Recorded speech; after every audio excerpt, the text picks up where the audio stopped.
Are you ready to learn to get rid of stress in your life? To learn how to deal with the emotional turmoil that causes strokes, heart attacks, bad health, and even weight gain? Life-changing habits for work, family, and everyone you deal with start here with Andrew Wittman.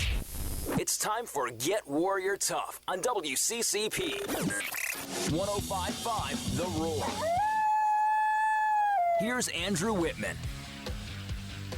All right, it's time to Get Warrior Tough, the most monumental hour in media anywhere. I'm leadership and mental toughness coach Andrew Wittman, and today I'm joined by Chrissy Dell. Hey, does Quack know you're cheating on him?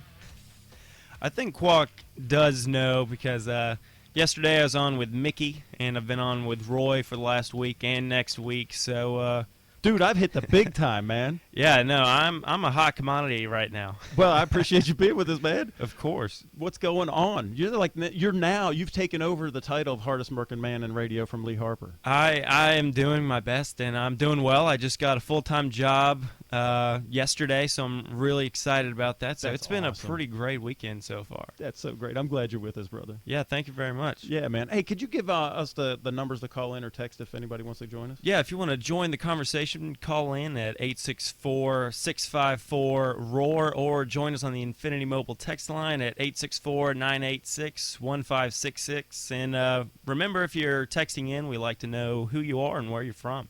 That is awesome. And also, if you want to join the conversation on Twitter, use the hashtag GetWarriorTough. Check us out at GetWarriorTough.com. Like the Facebook page. Subscribe to the YouTube channel. Just find a hook in some way to grab a hold and just get on the train and let's ride it. It's all about making life better. Now, last week, let me just say, we had Lieutenant Colonel John Falchetti on, and I interviewed him. He's my leadership mentor. And if you didn't hear that or you didn't see the YouTube videos, you missed half your life. So you need to go back and watch that. And I'll tell you, when I heard Colonel Falchetti's voice, it was like a warm blanket on a cold, damp, rainy winter day for me. And a lot of that is because he brings comfort to me because I had deployed. We were in Panama together, and then we did counter-terrorist operations in Honduras, and we were also in Desert Storm together. And when I hear his voice, it just brings me comfort. And my boys said on the way home, they said, man, he sounds a lot like you. I said, wow, that's amazing, because I just spent 2 years with him, and 27 years later, the huge impact that he had. And we had talked about last week about the best advice that he had given me, the best advice I'd ever received. And this week I sent out an email to all the subscribers at Get Warrior Tough, and had that video, and then I asked them to respond. And one of the folks here in this area, Keith, responded to me with the best advice he ever gave. And shout out to Keith, because he listens on CCP. And he said that his dad, the best advice his dad sent him a copy of a poem called The Station by Robert J. Hastings. And basically the advice was that life is about the journey and not the destination. And if you only look at the destination, you're going to end up missing out on life. And you need to enjoy the journey. And that is super great advice, and I 100% agree with that. It is about the journey. It's not always about just getting to the destination. So I just remind everybody about the 2-minute rule. The 2-minute rule is that whenever we say anything that makes you go, oh, that's impossible, that's crazy talk, that won't work, Andrew, that you would say, okay, but if it were possible, how would I do it? And just give me 2 minutes, suspend your disbelief for 2 minutes, and ask yourself the question, all right, that is impossible, but if it were possible, how would I do it? And so we want to take complete control of ourselves, mind, body, and emotion, be the CEO of you.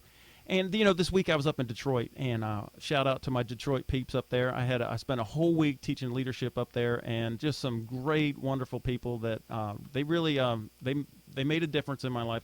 They actually had a bigger impact on me than I probably had on them, although they would not agree with that. But that's the beauty of the connection and coming up against each other. So I want to just give them a shout out. It was a really great time in Detroit. And so if you're taking your business or your sales team or your organization to the next level, let me ask that question. Are you? And if you are, how are you doing it? Because growth doesn't come automatically. And this is even if you're an individual. How are you going to take your life to the next level? Growth does not come automatically. And so if you want to take your life to the next level, you want to take your business to the next level, you want to take your sales team to the next level, you want to take your organization to the next level, what's your plan? Because growth doesn't come naturally. When we were first born, Chris, did growth come naturally? Did you grow automatically? No. What'd your mom have to do for you, man? Help me do everything. Yeah, she had to feed you? Yep. Right? Make sure you were clothed, sheltered, safe? Of course. nurture you. You know, and a lot of people and a lot of businesses think that they're just going to grow automatically. Right. A lot of nonprofits, same thing. And you got to have some kind of plan and an actual plan, and that's what we do at Get Warrior Tough. Give me a call at the office at 864-977-1772. That's 864-977-1772. Let's get together and start developing a growth plan that produces the results that you want and get your business, your organization, your sales team, or your life to the exact place where you want it to be. All right, so this week I want to talk about communication. Communication. And now, really in life, no matter, doesn't everything hinge on that? It does, and it sounds like a simple thing. Everyone's like, well, we talk to people every day, but no one's actually really good at it, and it's definitely something you need to work at. Right. So, and I was at a wedding one time, and the best man was a want-to-be rapper. He had his YouTube videos up.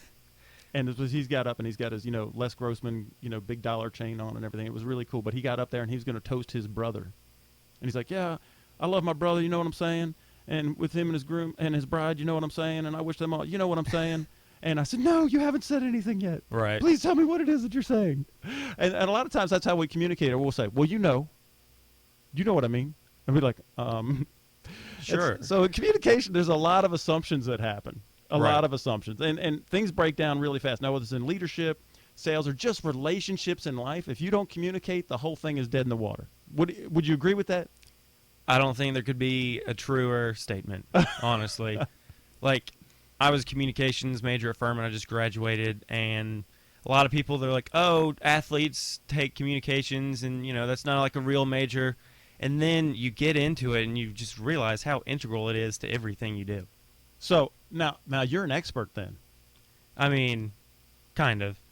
You don't have to be shy. It's like you're amongst friends. Don't be subtle. You throw subtlety to the wind. It's just a safe place. You can brag on yourself here, Chris, if you're an expert. But all right, so here we go. Okay, so this will be a good conversation for us then. Yeah, no, I'm excited. Okay, so here's some stats about communication. Now let me ask you this: when we're communicating, you and me, back and forth, what is the goal of the sender of the communication? Well, they want to send a message that the receiver can understand and try to convey it in the clearest way. Right, so we want them to understand it, but we also want them to accept the message, receive it, right? Okay, so this is interesting. Now, here's what the stats say, is that 7% of our message, 7% of our message is the words that we say, the language that we use. That's only 7% of the message. Okay. 38% of the message is your tone of voice, because you well know it's not what you say, it's how you say it. So 38% of the message is your tone of voice, and 55% of the message sent is visual. Right, so hopefully all our listeners have a good imagination. Right, and if not, go check out the YouTube video because we're right here on camera. Okay, so we're going to try, that's why we do the YouTube, that's why we put the camera in the studio, so when people can see and here's what the visual is, my facial expressions, my body language, my gestures, my posture. You ever see somebody there like come in and they're slumped over, like Eeyore from Pooh Bear? Hey, Chris, how's it going today? Good. Right, and then you're all slumped over. Right. My wife said no slumping. Right, and your mom probably told you that. Put your shoulders up, get your neck up, stand up straight, because you actually feel better. And that's interesting enough. The word attitude comes from the Latin that means posture. I did not know that. Yeah. So like when Michelangelo was creating a statue, he would create the statue, and they would ask, "What's the attitude of the statue?" That's really the posture that the statue would be in. So posture and attitude are intricately connected. Okay, so if your shoulders are down and your posture is bad, your attitude is going to follow. Now in biopsychology, what I can do is that's where I get my mind, body, and emotions all to line up. So in biopsychology, I can actually get my body, change my body posture to actually change your attitude. Wow. We know that though, because if you try to stand up straight, right, or smile, you can't feel bad when you're smiling. I'm sitting straighter and straighter. You are up here now. Straight. I'm doing it too. Under pressure. I'm sitting up straight.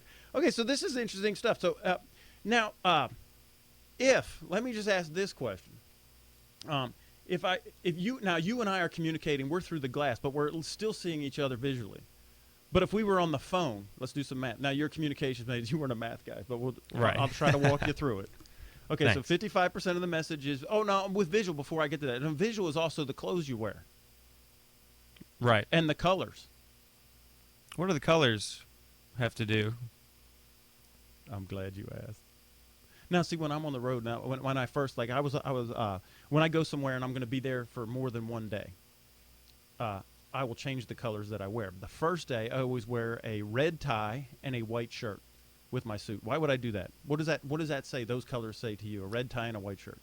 They always say in the interview process, wear a red tie, kind of like a power tie color. Right. And what's the white?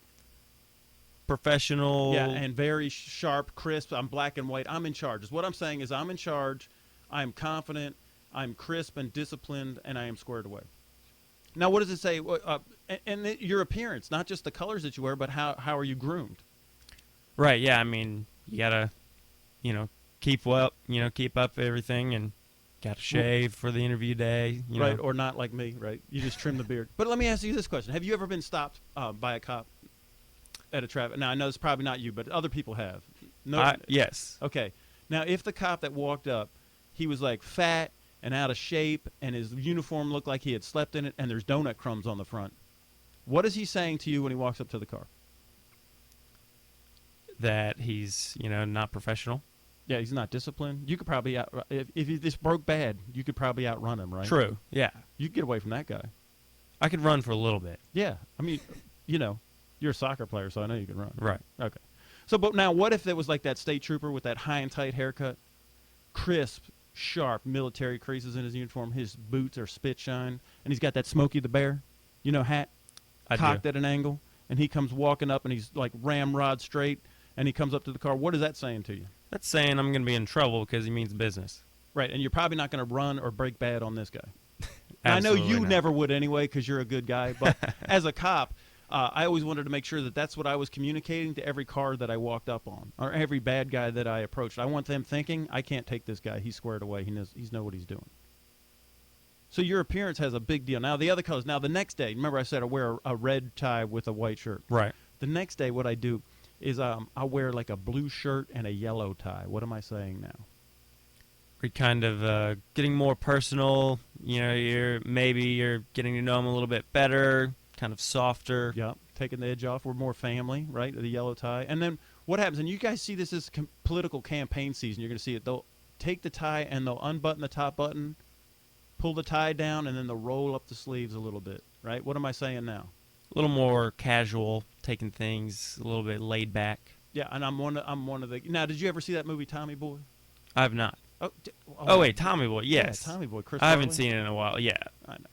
Man, I was gonna have to educate you like I educate my kids, man.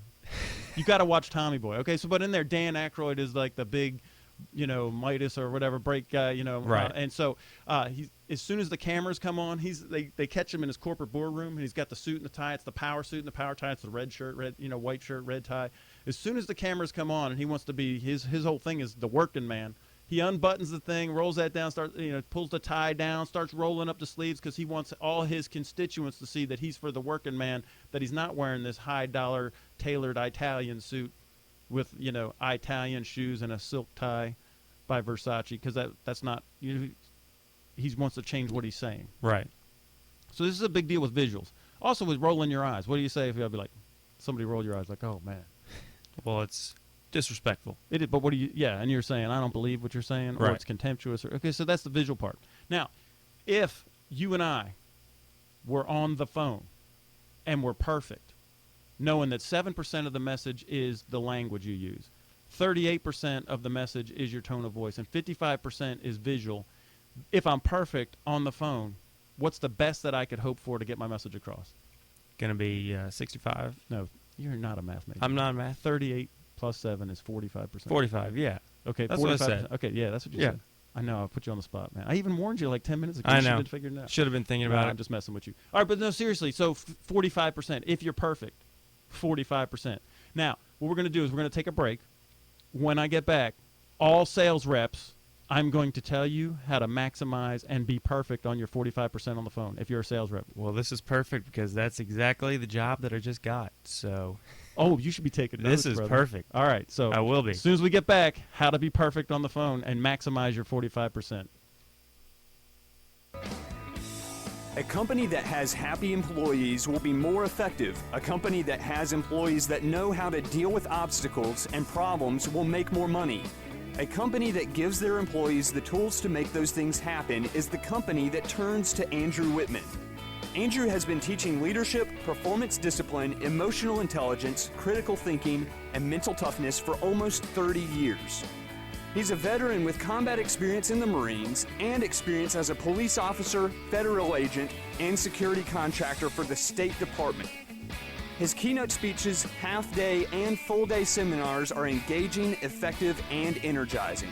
Your employees will leave feeling empowered. They'll learn how to foster better communication, build strong working relationships, develop crisis and conflict management skills, and more. Visit GetWarriorTough.com to read testimonials from people just like you. GetWarriorTough.com.